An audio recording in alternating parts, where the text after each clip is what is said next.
Tudo bem? Sim ou não? Sim. Glória a Deus.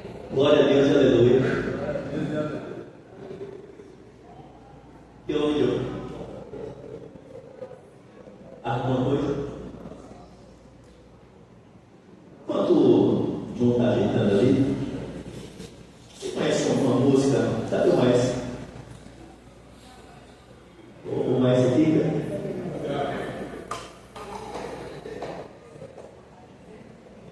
Então anota mais. Eu estou ficando, né? E ele acerta lá, né? Olha. E a Deus me queimando.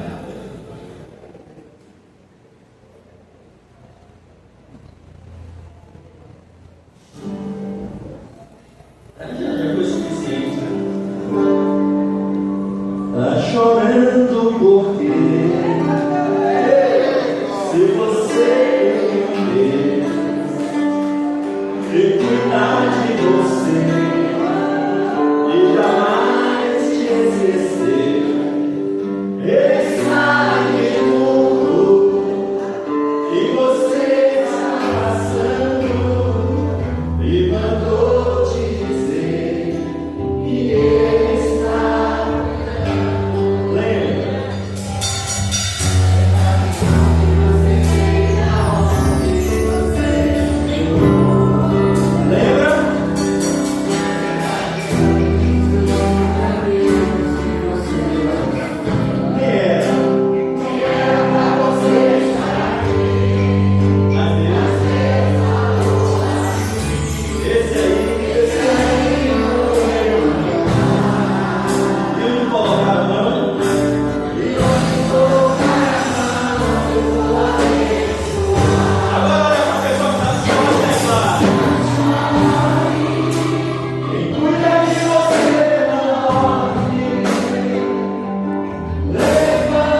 Se possível, sai do seu lugar.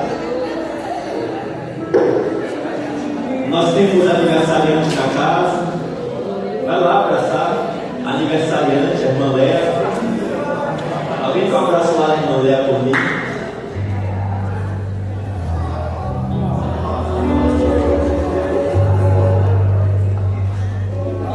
Não chore, me cuida de você. Levanta. Olha quanta gente que te ama aí. Deus mandou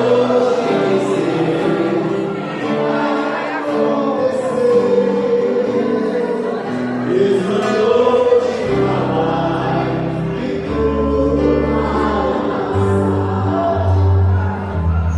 não chore.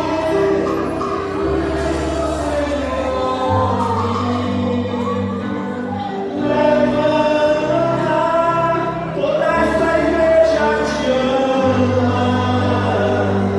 Deus mandou te dizer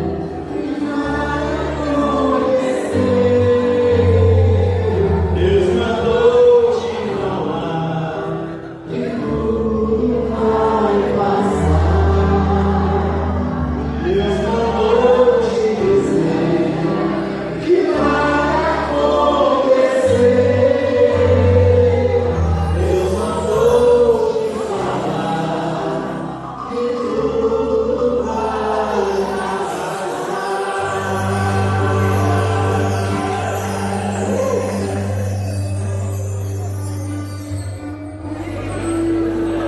Olha para essa pessoa que está ao seu lado, dá aquele olhar carinhoso, que é afetuoso. Dá uma olhada aí para essa pessoa. Olhou bem nos olhos? Aí diga para ela o quê?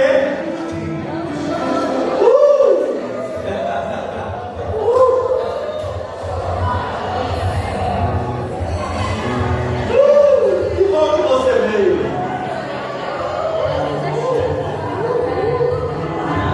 Tem muita gente que te ama nesse lugar. Ai, meu amor.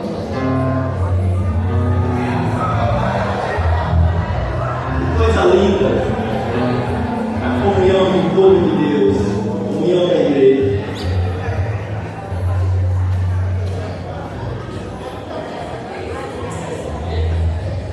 Tu podes voltar para o seu lugar para a gente ministrar a palavra?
pensando um pouco sobre isso nessa noite. E os irmãos sabem que nada acontece por acaso no reino do Espírito. Tudo tem propósito. Tudo tem um propósito. Ainda que a gente não entenda no momento o propósito, mas tudo tem um propósito no reino do Espírito. Nada acontece por acaso, nada acontece por coincidência. Você está aqui nessa noite não é uma obra do acaso, nem tampouco você só sabe do tampouco, nem tampouco talvez você esteja pensando, se o pastor falou errado, é tampouco, não é tampouco, é tampouco. Olha que elegância fala tampouco. Nem tampouco é uma coincidência. Deus te trouxe a este lugar. E quando no coração de Deus nasceu o desejo de te atrair para este lugar, talvez você esteja dizendo assim: não, mas eu hoje vim porque eu queria vir. Não. Bastava Deus, sei lá, apagar lá, desligar um interruptor e você não estaria aqui hoje. Mas antes da fundação do mundo, acredite nisso, Deus já nos via neste lugar, nesta noite. Deus já te via neste lugar, nesta noite. Talvez durante esta semana alguém te convidou para estar aqui. Aí você pensou assim: vou ou não vou? Vou ou não vou? E Deus disse lá: você vai. E Deus foi, formatando lá maneiras e modos e formas para que você estivesse aqui. E Deus foi desconstruindo ideias, e Deus foi quebrando obstáculos, derrubando barreiras, para que você estivesse aqui nesta noite, porque Ele sim marcou o encontro contigo neste lugar, nesta noite, porque Ele tem algo a transmitir ao teu coração. Eu posso ouvir um amém? Amém. Glória a Deus. Eu não sei, irmãos, mas parece que quanto mais a gente se aproxima de Deus, não sei se existe algum anjo que seja, sei lá, como seria, um anjo que trabalha com parafusos, com chave de fenda, parafuso. Qual seria a profissão de quem trabalha com parafusos? Tem um carpinteiro, tem um funileiro, tem um marceneiro, não sei, mas eu acho que lá no céu deve ter algumas dessas profissões. Tem Osal. Tem Osal? Tem Cláudio também. Já pensou um anjo Cláudio, irmãos?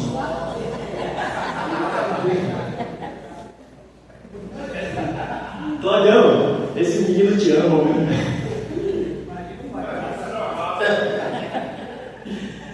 Mas sim, quanto mais a gente se aproxima de Deus, parece que vem um anjo e começa a folgar alguns parafusos da nossa cabeça e a gente vai ficando meio, sei lá, mas é uma loucura gospel gostosa. É algo que transcende o limite da nossa imaginação, que vai além do que nós pensamos, vai além do que nós imaginamos. Talvez nós aprendemos na nossa caminhada a formatar um tipo de evangelho, um tipo de igreja que é tudo certinho.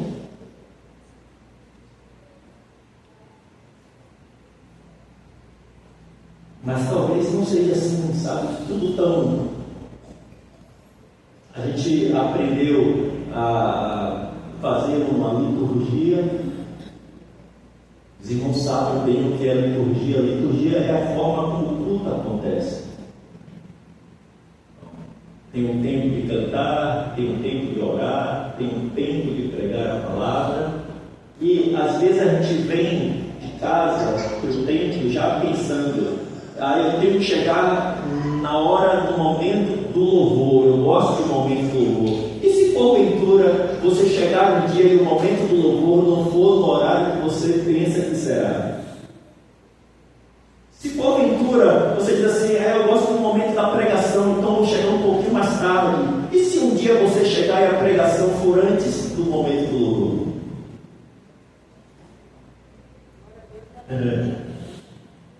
Alguém está me entendendo? É porque na nossa mente a gente já formatou uma ideia de culto. Assim como na nossa mente a gente já formatou uma ideia de quem é Deus e como Deus age, como Deus opera, o que Deus pode, o que Deus não pode. E nós vivemos muitas vezes não pela realidade do que deve ser, mas como nós pensamos, como nós aprendemos, como alguém nos ensinou. Mas pense bem, qual é a forma, pensando no culto, qual é a forma certa? É o louvor primeiro? É a mensagem depois? Ou é a mensagem primeiro e o louvor depois? Qual é a forma certa? Existe a forma certa? Porque na verdade, queridos, tudo precisa ser como o Espírito Santo determina. Aleluia. E é tão bom quando a gente permite Ele estar na direção. Como é maravilhoso quando a gente permite que Ele esteja conduzindo o culto como um grande maestro que Ele é, conduzindo todas as coisas. Isso é por demais maravilhoso. Nós queremos pensar um pouco nesta noite sobre nós que vivemos ou que devemos viver na fé. Daqui a pouco nós vamos ver um versículo que diz que o justo vive pela fé. E ele não tem o direito de recuar. Porque quando o justo recua da fé, quando ele retrocede da fé, Deus não se agrada dele. Vocês querem ouvir sim ou não? Ah, não é esse sim. Sim ou não? Sim. Continuamos ou paramos? Então responda para mim essa pergunta. Você tem fé? Sim. Será? Vamos lá! Sou eu que estou aqui no controle. Como você pode aumentar a sua fé? Pensando no seguinte: todas as coisas, tanto no mundo espiritual, vocês acreditam que existe um mundo espiritual? Sim. De verdade? O mundo espiritual, embora eu não possa ver, e você também não possa ver, o mundo espiritual é mais real do que o mundo físico. Porque tudo que existe não começou do que se vê, mas começou daquilo que não se pode ver. Tudo começou no espiritual. E como nós precisamos nos envolver mais com a espiritualidade, o mundo espiritual, que é real.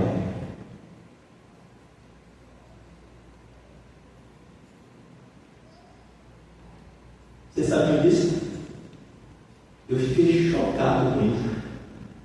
De repente, essa pergunta surgiu na minha mente e eu fui pesquisar. Quantas vezes se fala a palavra fé? Quantas vezes nós encontramos a palavra fé no Antigo Testamento? E olha que eu descobri uma vez somente. Não é interessante isso? Num livro que fala tudo que se move lá nesse livro é por intermédio de fé. A fé daqueles homens lá do passado. Hebreus 11 fala sobre a galeria dos homens da fé, e esses homens da fé estavam no Antigo Testamento.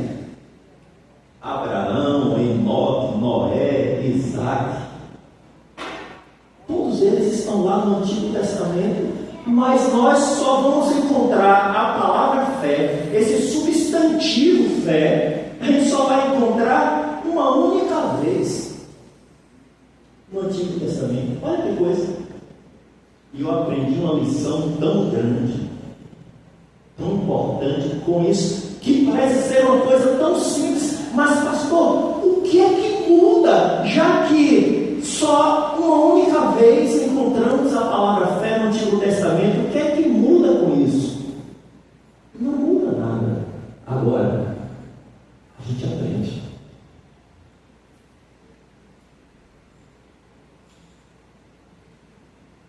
Essa é a única vez que nós vamos encontrar a palavra fé. Abacuque capítulo 2, versículo 4, que diz: eis o soberbo, sua alma não é reta nele, mas o justo viverá pela sua fé. A única vez que nós encontramos a palavra fé no Antigo Testamento. O justo viverá pela fé.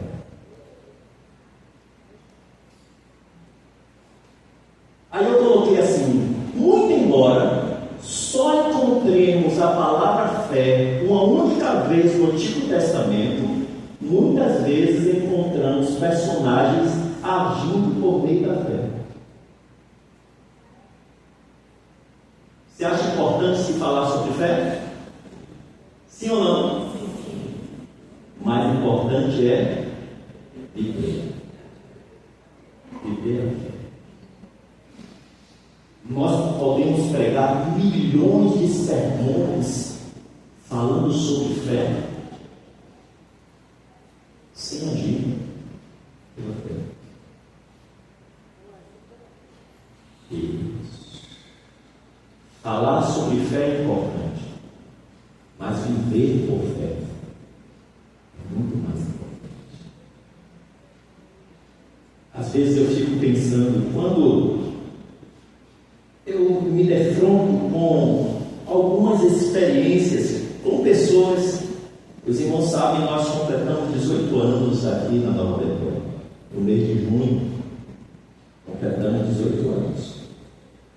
E às vezes a gente ainda se depara com pessoas paralisadas por um medo absurdo.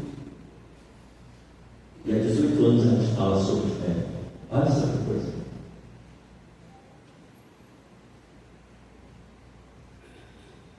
E eu fico pensando, Senhor, será que eu não estou conseguindo comunicar? Ou as pessoas não estão conseguindo entender? Ou as duas coisas?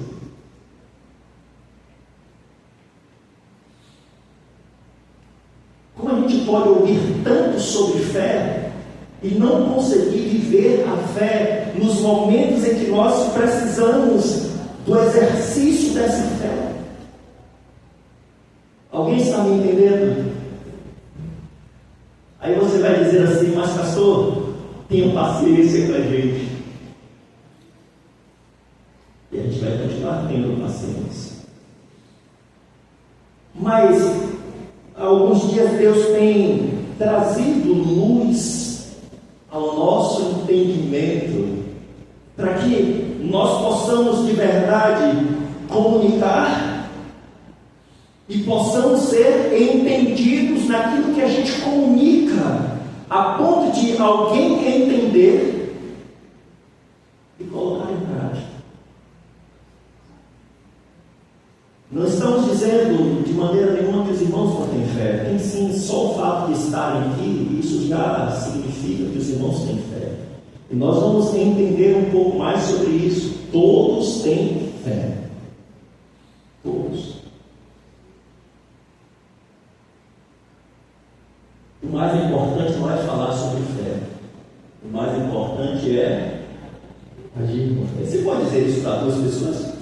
Só para você memorizar mais.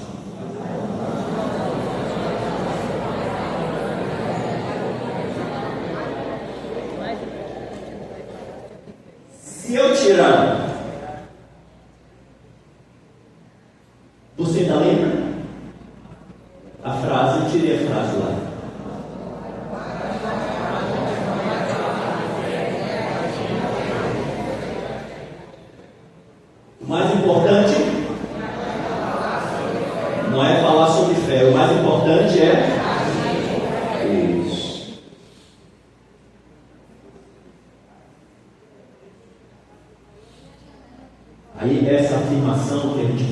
pegou na Bíblia, todos que já nasceram de novo,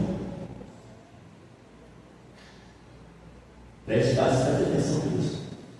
Todos que já nasceram de novo têm fé.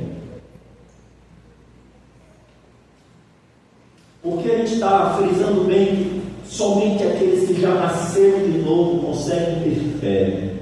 Porque a fé é algo que vai ser operado em nós. Os irmãos lembram bem, os irmãos que já leram sobre os dons espirituais, existe um dom que é denominado dom da fé. Mas existe também o fruto do Espírito, onde nós também vamos encontrar fé. E tudo é pelo mesmo Espírito. Então, somente aqueles que já nasceram de novo e que têm o Espírito Santo habitando em si, conseguem ter fé. Essa fé que nos leva a viver o sobrenatural. De maneira tal, queridos, que o mundo não consegue entender. Porque as coisas espirituais, elas só podem ser entendidas pelo Espírito. Se o Espírito de Deus habita em você, você sabe do que a gente está falando. Ali nós temos um texto, Romanos capítulo 12, versículo 3, que diz assim: porque pela graça que me foi dada, digo a cada um dentre vós, que não pense de si mesmo além do que convém, antes pense com moderação, segundo a medida da fé que Deus repartiu a cada um. Estão vendo? Que não é menção aqui? Quando você diz assim, mas pastor, eu não tenho fé. Desculpe eu te dizer, mas isso não é uma verdade. Todos que já nasceram de novo têm fé. Agora, nós podemos ter uma fé grande a ponto de transportarmos os montes. Nós podemos ter uma fé meia, ou nós podemos ter parado lá no início, quando recebemos aquela porção de fé. Não tem a ver com o texto, mas nós poderíamos pensar na parábola dos talentos, quando Jesus diz a respeito de alguém que viajou e antes de viajar, distribuiu alguns talentos com algumas pessoas. 3 pessoas. A primeira recebeu 5 talentos, a segunda recebeu 2 talentos e a terceira recebeu 1 talento só. Aquela primeira pessoa que recebeu 5 talentos, o texto diz que essa pessoa foi lá e semeou, e ela conseguiu mais 5 talentos, ficou com 10 talentos. A segunda pessoa recebeu 2 talentos, e ela foi lá e trabalhou com esses 2 talentos, batalhou e pelejou com esses 2 talentos, conseguiu mais 2 talentos e ficou com 4 talentos. Mas a terceira pessoa, ela foi lá e enterrou o talento, ela escondeu o talento, porque ela ficou com medo de perder o talento que recebeu. Quando o Senhor voltou, ele procurou, e aí, cadê? Eu te dei 5 talentos. Aí a pessoa disse assim: Senhor, eu trabalhei, eu pelejei, eu consegui mais 5 talentos, eis aqui agora 10 talentos. Aí o Senhor disse assim: poxa, você é um servo bom e fiel.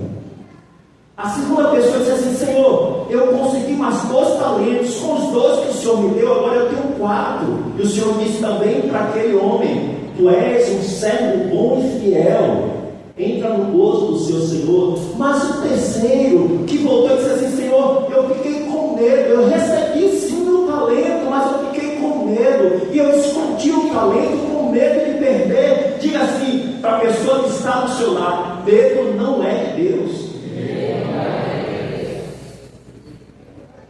Não é. Os irmãos sabem qual é a primeira vez que nós encontramos a palavra medo na Bíblia? Não diga. Fica caladinho. Diga nada. Lá em casa ele manda assim.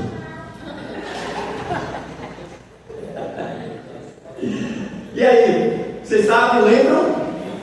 Primeira vez que fala a palavra medo na Bíblia? Eu vou dizer o livro, os irmãos acertam o momento. Gênesis. E aí, qual foi a primeira vez? Adão. Depois que Adão pecou. E o Senhor disse: onde você está, Adão? Ele disse: Senhor, olha, eu percebi que o Senhor estava caminhando para cá, e eu fiquei com medo, me escondi. Medo é fruto do pecado. O homem só experimenta o medo depois do pecado. Logo nós aprendemos que não foi Deus que implantou medo no homem, mas foi a concepção do pecado que trouxe o medo. É possível vencer o medo, sim ou não? Sim. Entenda bem, nós não estamos falando daquele medo, porque existe um nível de medo que é bom. Digamos que a criança vai se aproximando da tomada e ela coloca lá alguma coisa na tomada e toma um choque. Na segunda vez ela fica com medo de tomar choque novamente. Esse medo é bom. Esse medo protege. Mas aquele medo que te paralisa, que te impede de conquistar, de avançar, de seguir em frente. Às vezes alguém vai casar e está com medo de casar. Só de pensar em casar já está lá uma urticária. Nós casamos uma vez um pessoal aqui, um casal, e no momento do casamento, não sei o que aquele rapaz tinha, não sei se era um medo misturado com um bocado de coisa, e a gente teve que botar uma cadeira aqui porque o rapaz não estava conseguindo ficar em pé. E o bichinho tremia tanto, Jesus. Esse medo não é bom. Aquele medo que alguém é convidado numa empresa a ter agora uma posição de gerência ou de supervisão, e a pessoa diz assim: não, mas isso não é para mim. E por que não é? Porque ela tem medo de assumir uma responsabilidade. Às vezes ela tem até competência para tal, mas ela tem medo de assumir a responsabilidade. Esse tipo de medo é bom? Sim ou não? Tem cura? Com certeza tem. Se você quer ouvir mais sobre cura para o seu medo, não perca domingo pela manhã. A pastora está falando sobre isso. Abaixo da superfície. Domingo pela manhã, a pastora está falando sobre isso. Hoje ela deu uma pinceladazinha sobre isso. O medo que adoece, o medo que paralisa. Então, todos têm fé. E vamos avançando. Aí vem, a nossa fé pode aumentar. Lembram que todos receberam uma porção de fé? Não foi isso que Paulo disse? Todos receberam uma porção de fé. Essa fé pode aumentar. Essa fé pode estagnar.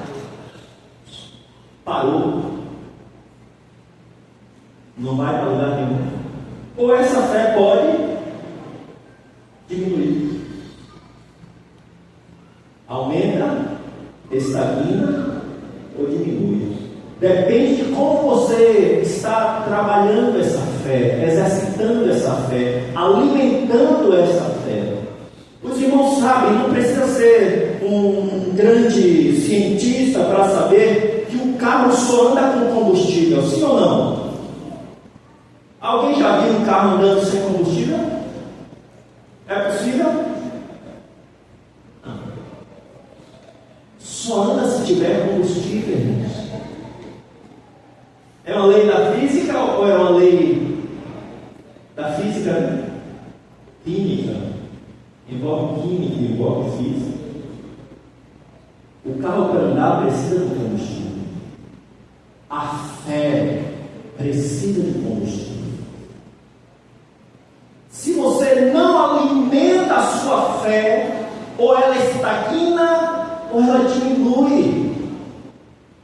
Agora, se você alimentar a sua fé, ela pode aumentar, a ponto de você chegar naquele nível que Jesus disse: se você disser ao monte, passa e lança-te no mar, e não duvidar em seu coração, será do jeito como você disser. Pronto. Não hoje, mais para frente, nós vamos falar sobre essa questão do poder que nós temos para dizer e mudarmos circunstâncias, mudarmos realidades. Quem é que acredita que uma palavra de maldição de um pai, de uma mãe, pode trazer prejuízo? Sim ou não?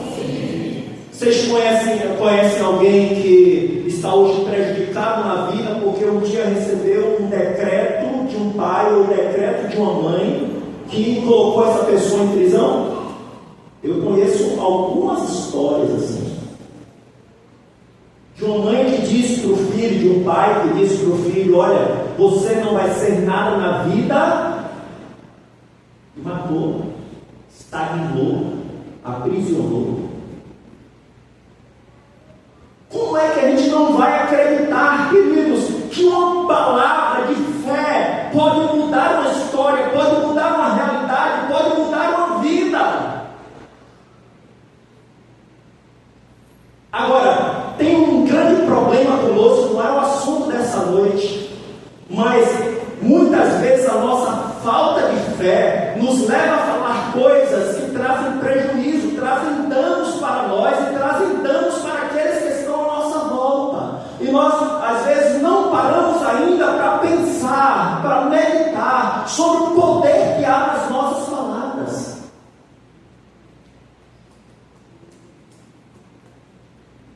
Talvez alguns de nós não tenhamos ainda entendido o que é ser igreja, o que é ser corpo de Cristo, o que é ser uma nova criatura. Queridos, talvez alguns não tenham ainda parado para pensar que o mesmo Espírito que estava em Jesus e que levava Jesus a fazer tudo aquilo que ele fez, esse Espírito agora está habitando em nós.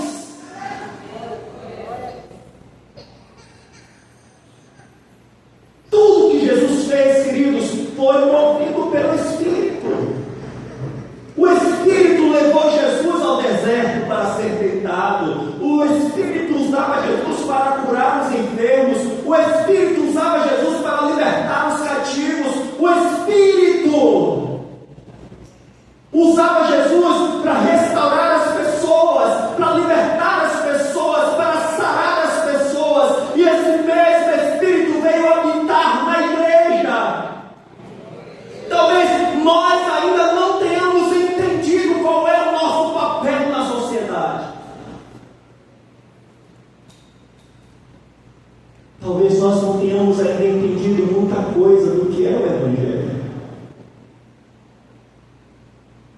Eu tenho pensado em algumas coisas que talvez não seja ainda o momento de falar para os irmãos, mas eu sei que essas coisas têm impactado o meu coração, têm tocado profundamente dentro de mim.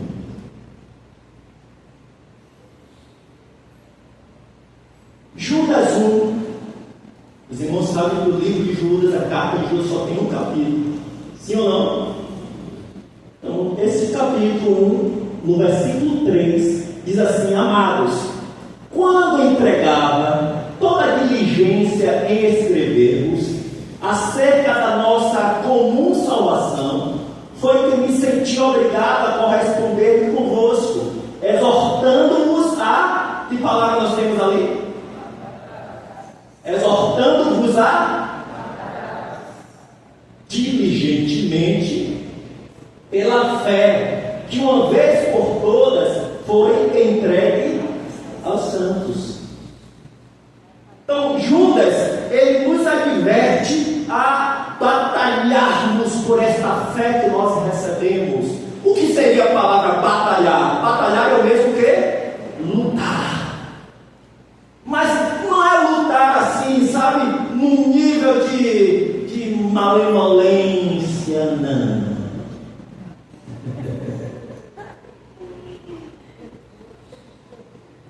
É batalhar com diligência. É de repente você dizer aos opressores que estão tentando aprisionar a sua mente, te dizendo que você não pode, que você não vai chegar, que você não vai conquistar, que você não vai conseguir. E às vezes essas coisas estão aí, olha, permeando a sua mente, te impedindo de avançar, de crescer, de conquistar. E você muitas vezes está concordando.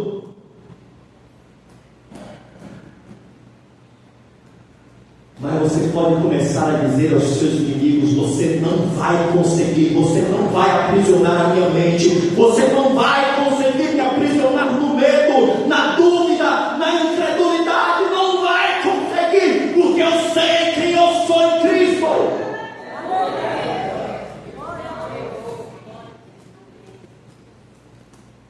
E nós não estamos aqui para brincar, irmãos.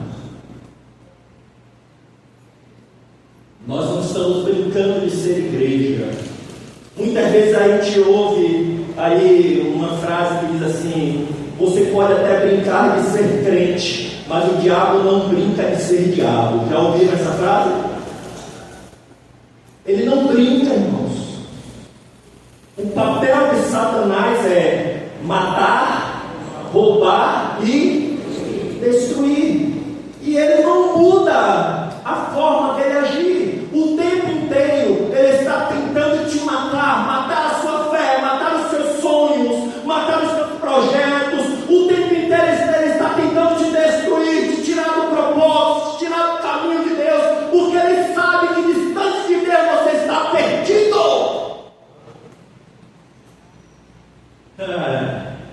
Aí muitas vezes você fica assim: não, mas eu acho que eu posso ser crente desse jeito, eu posso ser crente daquele outro jeito, eu posso fazer as coisas do meu jeito. Não, não, não, não.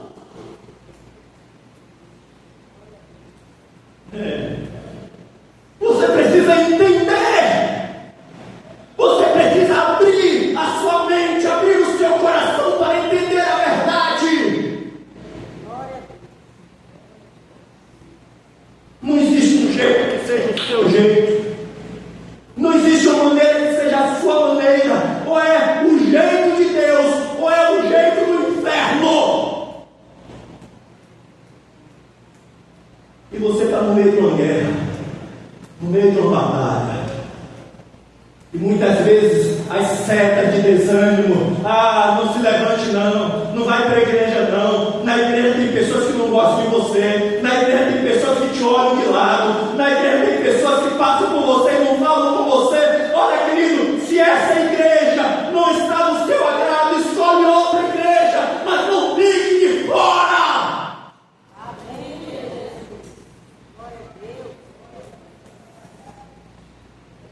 Não deixe Satanás te tirar do caminho. Não permita que a sua incredulidade... Eu fiquei pensando, irmãos, sobre a diferença entre essas duas palavras, fé e incredulidade, que é um antônimo de fé. Fé é uma palavra tão poderosa, mas tem apenas duas letras e uma só sílaba. Incredulidade, queridos, é algo tão nocivo, tão danoso, tem 6 sílabas, é um verdadeiro palavrão.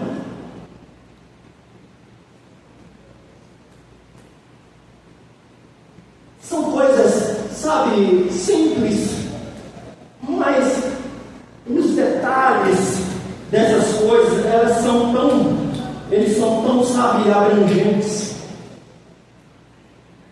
Ou eu tenho fé, ou eu sou incrédulo.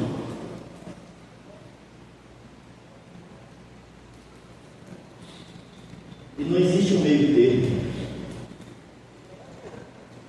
Isso é uma coisa ou outra coisa. Então eu preciso batalhar por essa fé que eu recebi.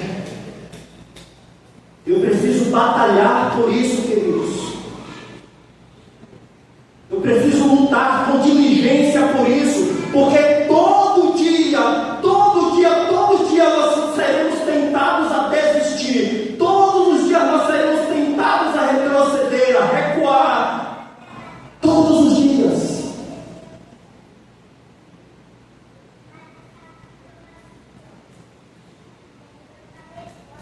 Hebreus 12:2 diz assim: portanto, também nós, uma vez que estamos rodeados por tão grande nuvem de testemunhas, livremos de tudo que nos atrapalha e do pecado que nos envolve, e corramos com perseverança a corrida que nos é proposta, tendo os olhos fitos em Jesus, autor e consumador de quê? Diga assim: Ele é o autor e o consumador da minha fé. Precisamos, queridos, buscar o que possa nos acrescentar fé e desprezar tudo que possa diminuir a nossa fé. Mas pense bem, qual é o seu pior inimigo? O que é que você acha? Quem é o seu pior inimigo? Você mesmo. Você é o seu pior inimigo. Não é o diabo. Tiago capítulo 4, versículo 7 diz assim: sujeitai-vos, pois, resistir, e ele então ele foge. Se nós resistirmos, ele foge? É assim ou não? Agora pense bem. Ali nós temos o nosso querido, bonito, Deus me perdoe, Carino. Carino, algum dia você já tentou dizer assim: Carino, sai de mim? É possível? Sim ou não? Claro que não. É impossível você dizer a você mesmo: olha, eu não quero mais você. Não tem como. E é você mesmo quem peleja contra você, porque a sua carne, diga assim: a minha carne não se converte. Sabia disso? Eita bicha ruim. Carne não se converte, irmãos. Carne não gosta de culto, carne não gosta de Bíblia, carne não gosta de oração. Você chega em casa, depois de um momento como esse, diz assim: então hoje eu vou orar um pouco antes de dormir. E a carne diz: não, vai assistir o Fantástico. É ou não é? Quem ganha a luta? A famigerada. Você diz assim: eu vou pegar a Bíblia e eu vou ler um livro inteiro da Bíblia hoje. A carne diz assim: você não aguenta. Aí daqui a pouco você está cheio de desejo, cheio de vontade, e a carne está dizendo: não, rapaz, você não vai conseguir. Aí você começa a abrir a boca e vai irmã ali. Aí a outra aqui também. Aí a gente nem estava com sono, mas a carne está ditando. A carne está nos controlando. A carne está dizendo o que a gente pode e o que a gente não pode.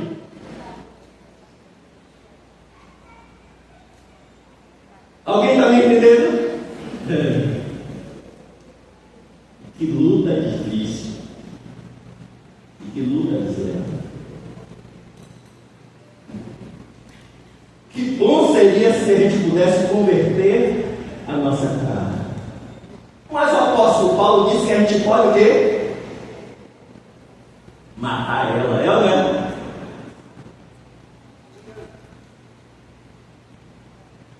Mas até para matar a carne é difícil.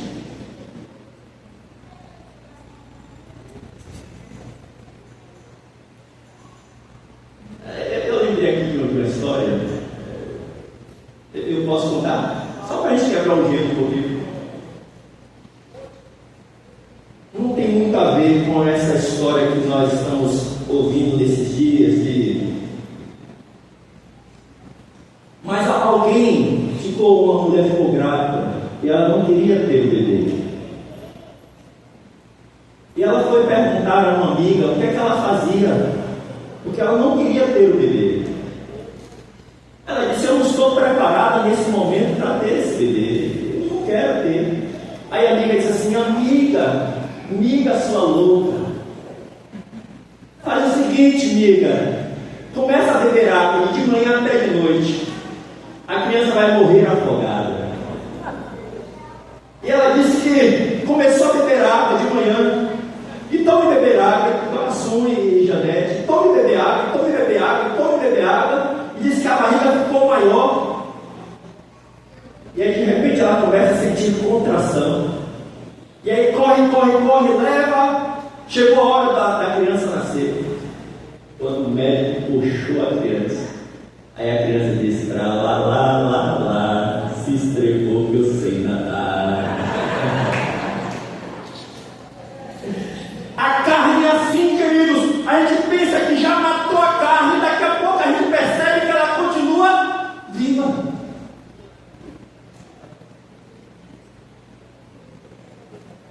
E se nós não alimentarmos o Espírito que veio habitar em nós, a gente vai continuar sendo guiado pela carne. Como diz a pastora Lu, isso é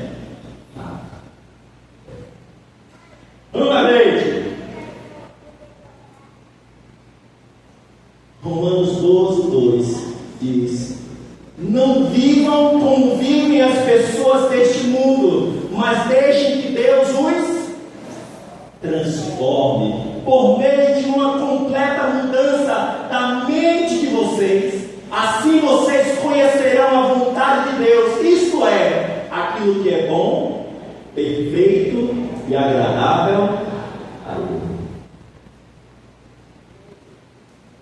Eu preciso experimentar essa mudança na minha mente.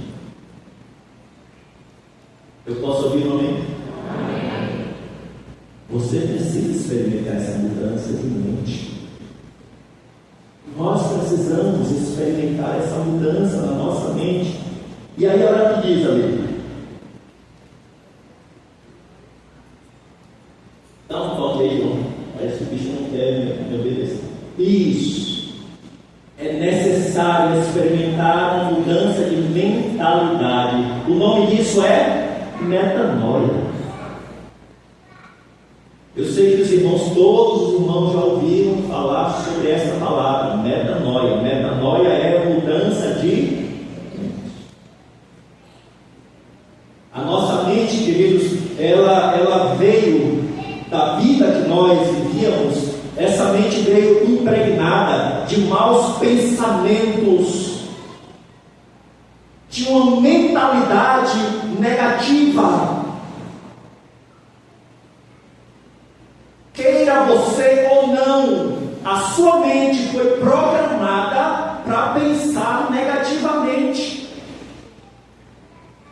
E quem programou a sua mente sabe o que estava fazendo. Às vezes nós falamos coisas e depois nós ficamos pensando que foi isso que eu falei. Diante de uma situação difícil, diante de uma adversidade, o que é que nós costumamos falar? Se alguém disser assim para você: fale para mim alguma coisa que você viveu na sua infância, o que vem à sua mente agora?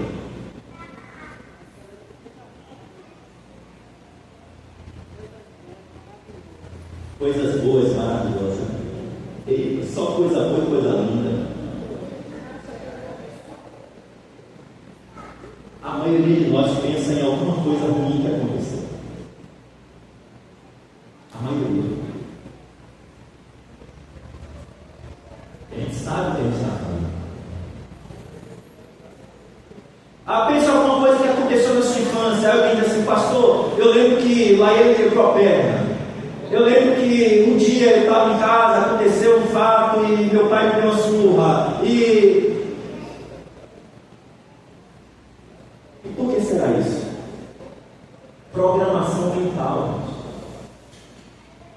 Nós não temos tempo para a gente pensar um pouco sobre a história de Moisés. Quem sabe algum dia a gente vai parar para pensar sobre a história de Moisés. Quem era Moisés? Onde Moisés foi criado? Como Moisés foi criado? Alguém já assistiu o filme O Príncipe do Egito? Se não assistiu, assista. O Príncipe do Egito é uma animação muito boa. Mandela já assistiu quantas vezes? 200.000 vezes.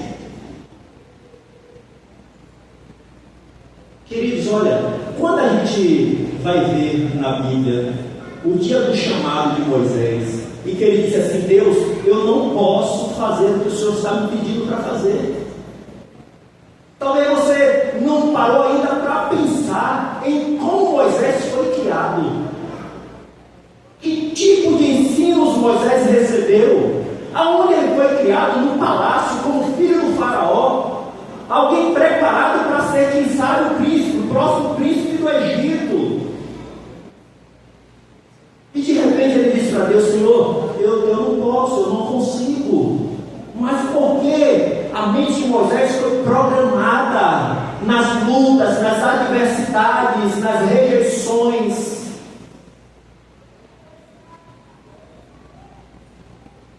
Isso gerou nele uma dificuldade de pensar, de se ver como alguém que tinha um foco no final. Mas isso não é o assunto agora à noite, a gente vai continuar. Então, metanoia é mudança de mentalidade, é mudar o panorama, mudar essa qualidade mental que nós temos. Quando a nossa mente muda, repita comigo: quando a minha mente muda, muda também a minha motivação. Isso. Quem está achando que eu estou perdido? Levanta a mão. Estou perdido. A gente está achando. Muda a nossa motivação. Quando estamos buscando algo por algo da parte de Deus, logo pensamos em fazer alguma coisa que possa agradá-lo. É assim ou não é? Ele está certo ou errado? Aqui do meu lado esquerdo, quem acha que a gente está certo quando a gente pensa em fazer alguma coisa para agradar a Deus, a ponto de Deus fazer alguma coisa para a gente? Quem acha que a gente está certo? Quem acha que a gente está errado? Quem está em cima do muro? Deus. E aqui do meu lado direito, quem acha que a gente está certo quando vai fazer alguma coisa e diz assim: poxa, eu espero que Deus faça algo para mim, então eu vou fazer algo para agradar a Deus? A gente está certo? Está errado? Alguém acha que a gente está errado? Levanta assim a mão. Isso. Quem acha que a gente está certo? E quem está em cima do muro, dá o mesmo sinal. Então logo vem à nossa mente alguns tipos de pensamentos. Eu vou dizimar, eu vou ofertar, porque isso vai agradar a Deus, e Deus vai me dar uma bênção, e Deus vai me curar, e Deus vai abençoar a minha família. Diga assim: eu preciso mudar a minha mente para mudar a minha motivação. Esse pensamento de quem quer comprar Deus, Deus não se vende.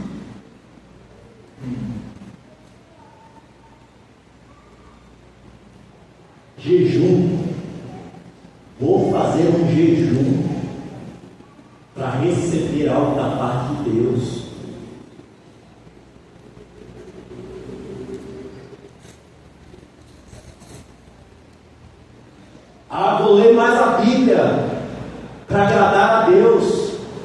Deus quer agradar de mim. Eu vou orar mais, eu vou participar das vigílias de oração, para Deus se agradar de mim. E Deus fazer alguma coisa para me agradar também. Os irmãos percebem como isso aqui precisa mudar. Diga para essa pessoa que está ao seu lado: Deus nunca muda.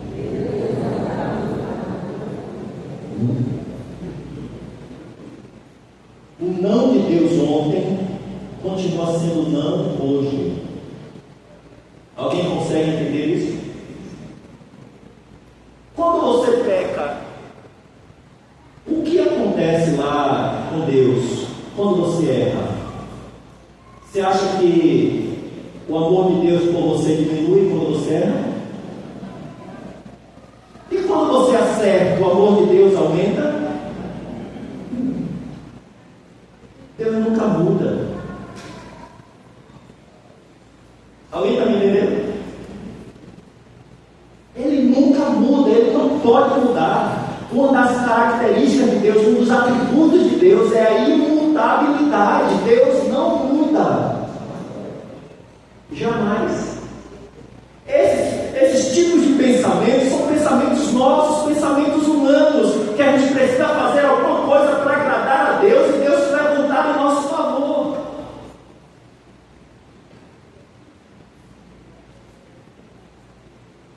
Fazer um jejum para agradar a Deus, sim ou não? Pode dizer que é sim.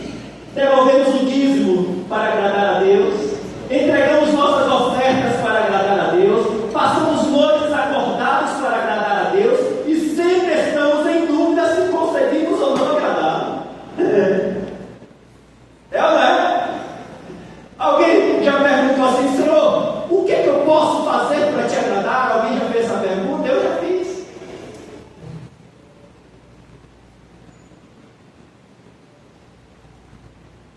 E nós muitas vezes achamos assim: se eu fizer algumas vigílias de oração, se eu fizer jejuns, se eu der uma oferta gorda, eu vou agradar a Deus, e Deus vai se agradar de mim, porque eu estou fazendo. Romanos 14, 23 diz assim: entretanto, quando alguém acha que comer alguma coisa está errado, não deve fazê-lo. Ele peca se fizer, porque não come com fé. E tudo que não provém de fé é... Sou eu que estou inventando isso? Está na sua vida. Tudo que eu faço que não estou sendo movido pela minha fé, eu estou cometendo pecado diante de Deus.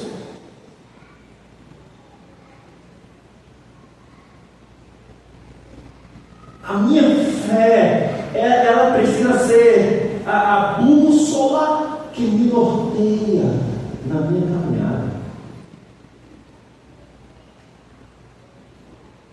Hebreus 11:6 diz assim: sem fé, quem pode ler?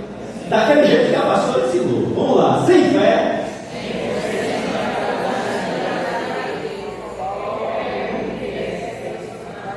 Meu Deus.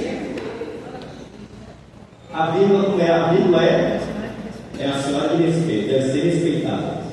E o ponto e vírgula? E o ponto é forte, poderoso. Do ponto para, né? Ele é bonito? Eles leem? Vamos lá. Hebreus 11:6 diz: sem fé.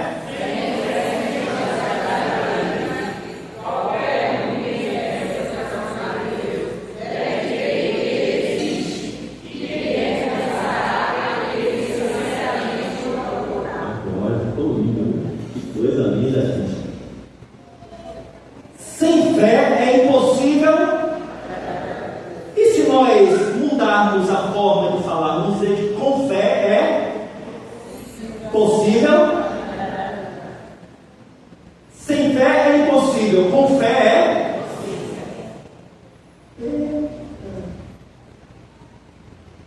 Alguém quer só agir com isso.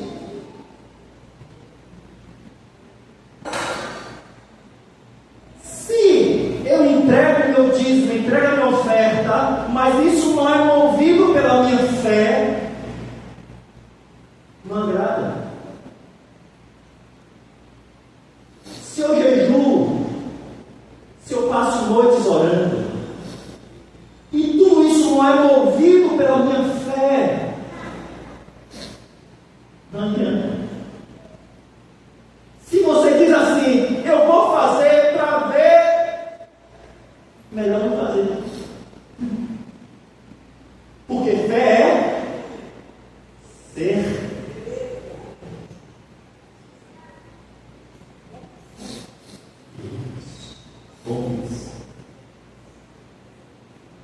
Fé não permite dúvida. Ou é, ou é.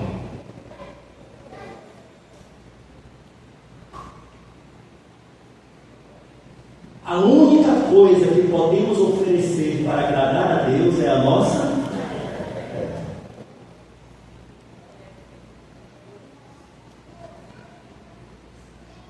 Hebreus 10, 38 diz: mas o meu justo viverá. Isso. Contudo, se ele retroceder, o Senhor diz: não me agradarei dele.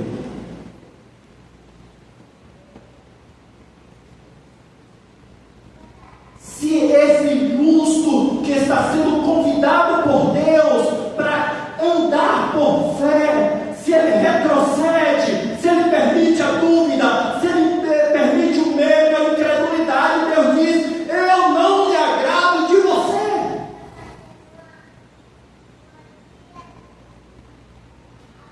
Mas toda vez que você agir pela fé, Deus se agrada de você.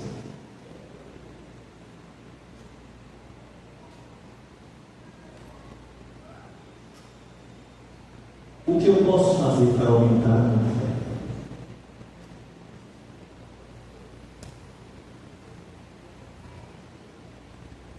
Que vem no seu coração.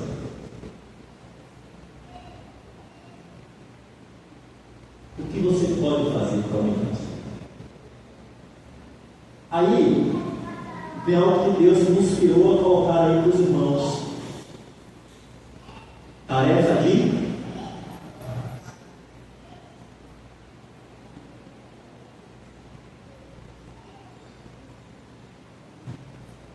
diga assim: a Bíblia não é um livro mágico.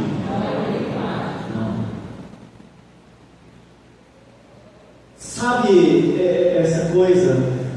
Às vezes a gente se utiliza de uma metodologia homilética para pregar, e a gente diz assim: 3 coisas a se fazer para mudar a sua vida, 3 segredos para você chegar a tal lugar.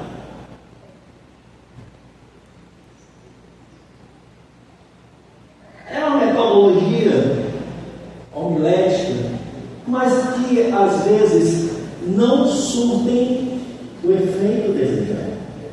Porque a tendência é: você vai sair daqui a pouco por aquela porta, vai esquecer-se de tudo que ouviu. É assim ou não é? Você pode até dizer assim: não, pastor, não é assim não. Então, sobre o que a gente falou na semana passada?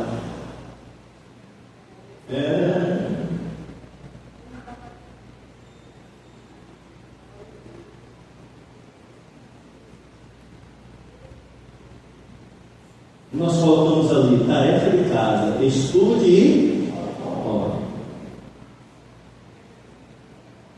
Segunda-feira, a nossa sugestão é que você estude e ore em Josué 1, 8 e 9. Como é isso, pastor? Você vai pegar a sua Bíblia no seu momento de oração, vai abrir em Josué 1, 8 e 9 e vai conversar com Deus sobre esse texto. Senhor, a tua palavra me diz que se eu falar a palavra, meditar na palavra, se eu colocar a tua palavra em prática, está escrito lá. E quando eu fizer isso, eu serei bem-sucedido e eu vou prosperar em todas as áreas da minha vida.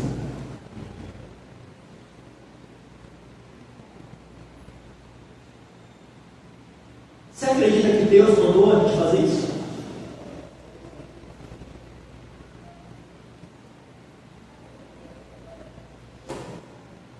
Eu tenho pensado sobre isso, irmãos. Porque muitas vezes o nosso povo, e não é somente o povo aqui de Nova Betânia, não, é o povo cristão, o povo de Deus, vive às vezes uma fé tão apática. Primeiro problema que surge, primeira circunstância diversa que aparece, e desmancha a pessoa toda.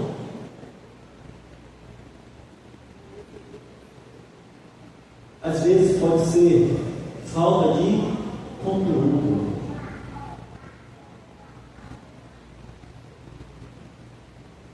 Medite na palavra, estude a palavra e ore em cima da palavra.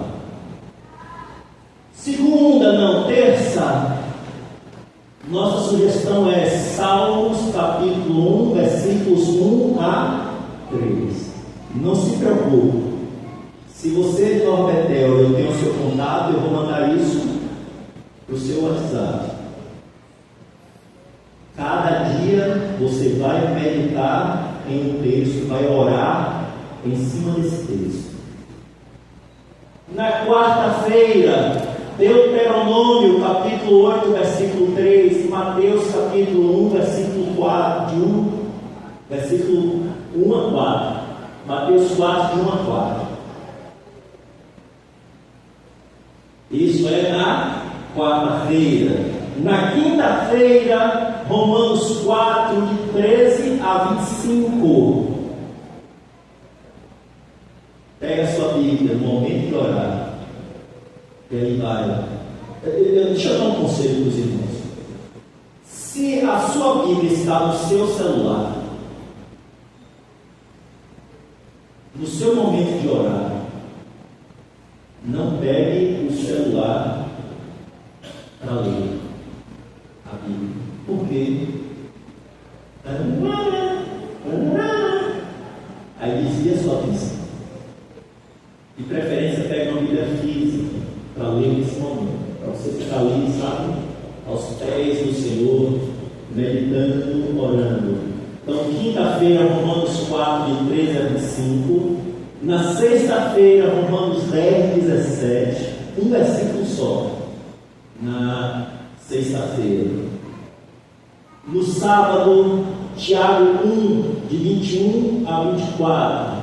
E no domingo, Romanos 12, de 1 a 2. Tem tarefa para a semana toda. De quanto tempo você dispõe? Pastor, só tenho 15 minutos. Pegue esses 15 minutos para fazer a sua tarefa. E faça isso todo dia. De amanhã até o próximo domingo. Sabe o que vai acontecer? Experiências. Experiências onde você vai precisar usar essa fé que a palavra vai gerar no seu coração. E você vai ver, todas as vezes que você utilizar a fé, movida pela palavra de Deus, a fé vai te ajudar a vencer. Amém? Glória a Deus. Aleluia. Esse é o primeiro capítulo. Diga assim, esse é o primeiro capítulo. Próximo domingo teremos outro. E nós vamos entrar mais. Você já viu algumas coisas. Nós fizemos um resumo, uma introdução de como a nossa fé pode aumentar. A nossa fé pode estar alicerçada em Deus, na palavra de Deus. Alguém acredita aqui que a Bíblia é a palavra de Deus? John.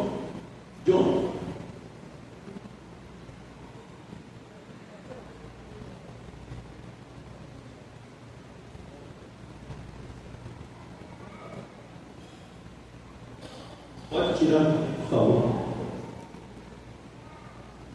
Agora imagine. Deus inspirou homens para que eles estivessem escrevendo a Bíblia. Sim ou não? Quando você abre a Bíblia, você vai se deparar com a palavra de Deus. É isso ou não? Que maravilha! Aí você abre a sua Bíblia em Josué capítulo 1, versículos 8 e 9. Deus falando conosco que se nós falarmos a palavra, meditarmos na palavra e colocarmos a palavra em prática, seremos bem-sucedidos e vamos nos prosperar. Quem falou? Deus não é homem para mentir, e Ele não é filho de homem para se arrepender. Aquilo que Deus disse ontem continua sendo para hoje e para amanhã. Deus não pode mentir. Quando você estiver dizendo, Deus, foi o Senhor que me disse assim, foi o Senhor que me falou assim, e eu creio naquilo que eu estou lendo. Então, Senhor, o que eu quero é somente que essa palavra se cumpra na minha vida.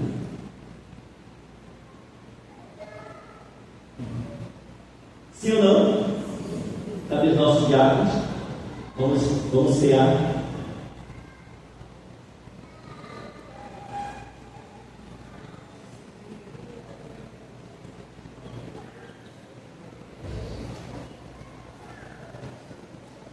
Qual é a vantagem?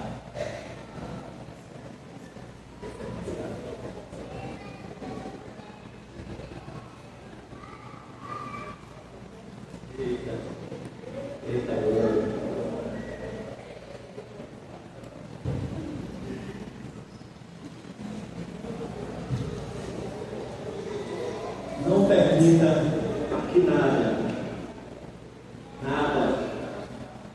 olha para mim, não permita que nada roube a semente que foi plantada no seu coração. O que aconteceu com a primeira semente? Ela caiu onde? À beira do caminho. E o que aconteceu com aquela primeira semente? Os pássaros foram e... Os irmãos sabem de que fala essa parábola? Quem são esses pássaros?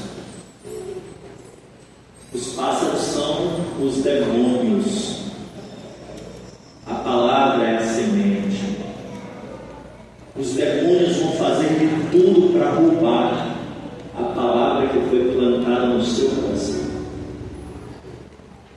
É você quem decide se você vai permitir ou não que eles roubem a semente do seu coração. Batalhe, guerreiro, peleje. Irmãos, daqui a mais umas 3 semanas, daqui a mais uns 3 domingos, creia nisso, você vai estar numa fé tão voraz. Creia nisso. O impossível vai se tornar possível para você. Você vai começar a ver as coisas de uma maneira diferente do que você estava vendo. Nas impossibilidades, você vai estar enxergando possibilidades. Creia nisso. Acredite nisso. Tudo é possível para aquele que... A fé pode diminuir, pode aumentar, ou pode estagnar. Depende de você. Vocês podem cantar. Se você vai participar desse momento, fica de pé no seu lugar. O universo chora, o sol se abre.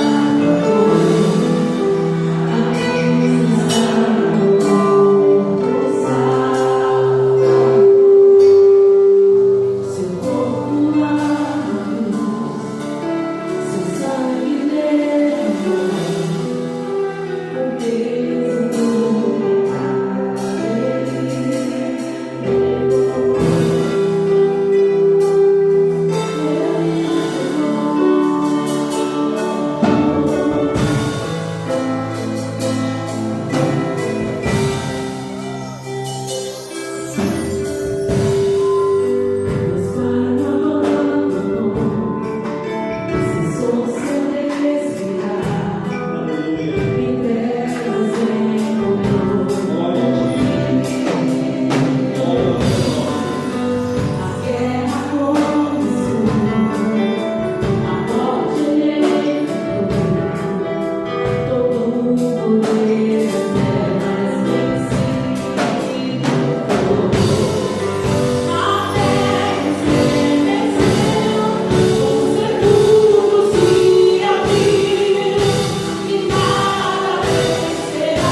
Agora pega a sua taça. Tem alguém perto de você que é especial para você? Troca a sua taça para você.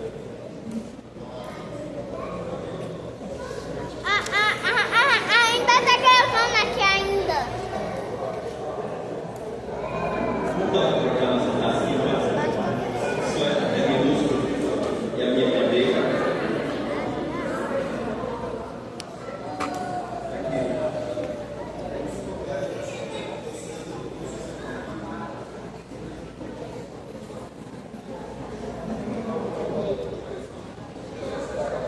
Irmãos, olha que coisa. Olha a minha taça. Aquilo é taça de copo, né? Sabe o que aconteceu aqui? O mistério aqui. A pastora dividiu o taça dela com as meninas aqui, as filhinhas dela.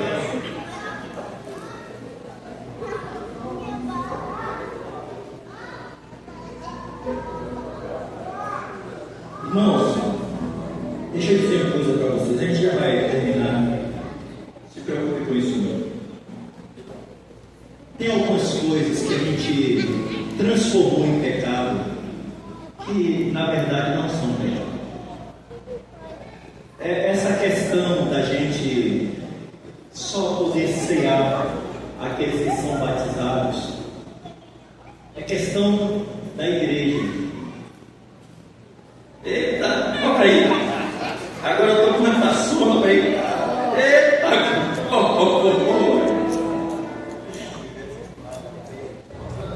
Mas na verdade não é pecado, sabe?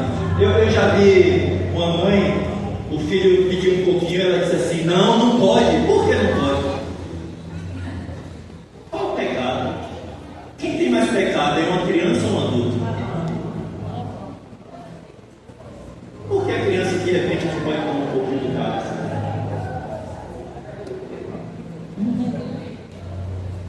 Isso é coisa nossa, irmãos.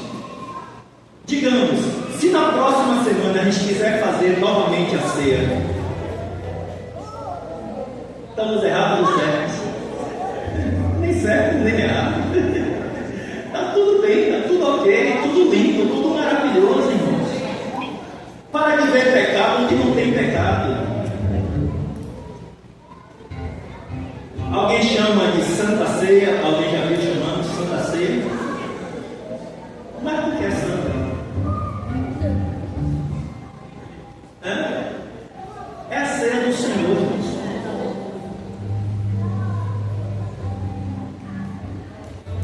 Na Igreja Católica, eles ensinam que o vinho se transforma no sangue de Jesus. Consubstanciação é a palavra, até a palavra é um palavrão. Consubstanciação. O vinho se transforma no sangue e o pão se transforma no corpo. Por isso, olha, queridos, lá só os padres, os bispos podem tomar o cálice. Os outros comem só o pão. Alguém está entendendo? Mas somos nós, os homens, que transformamos essas coisas, que, sabe, colocamos desse jeito, e a gente segue regras. Mas, pare de ver pecado de não tem pecado. Se alguém hoje pecou, alguém pecou hoje? E aí? Alguém pecou hoje? Quem não pecou, que atira a primeira pedra. Mas alguém diz assim: se você pecou, não pode tomar a ceia. Quem disse isso?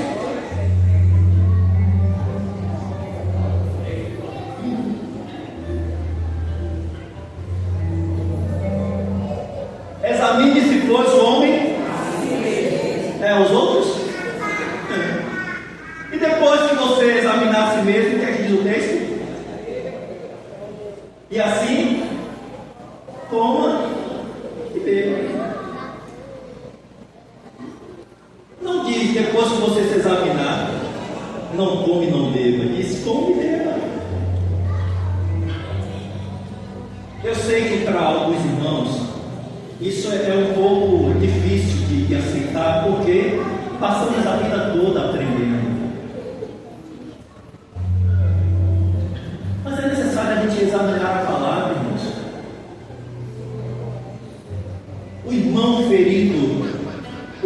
caído, ele precisa do nosso amor, da nossa compaixão,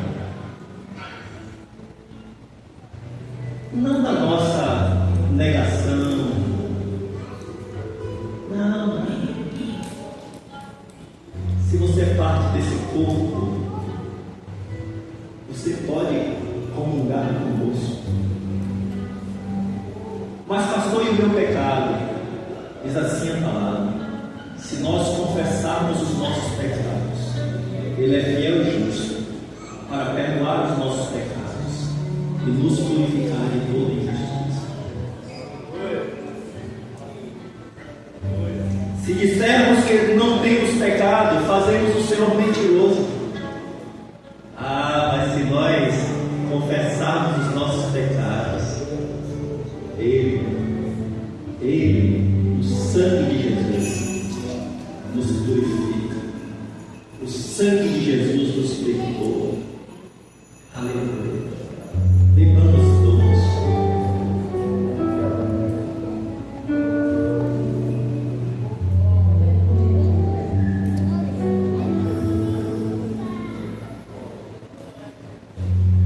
Dá um abraço nessa pessoa que está do seu lado. Não importa.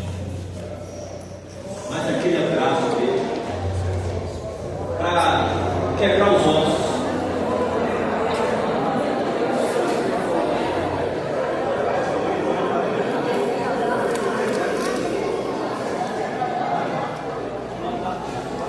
As coisas.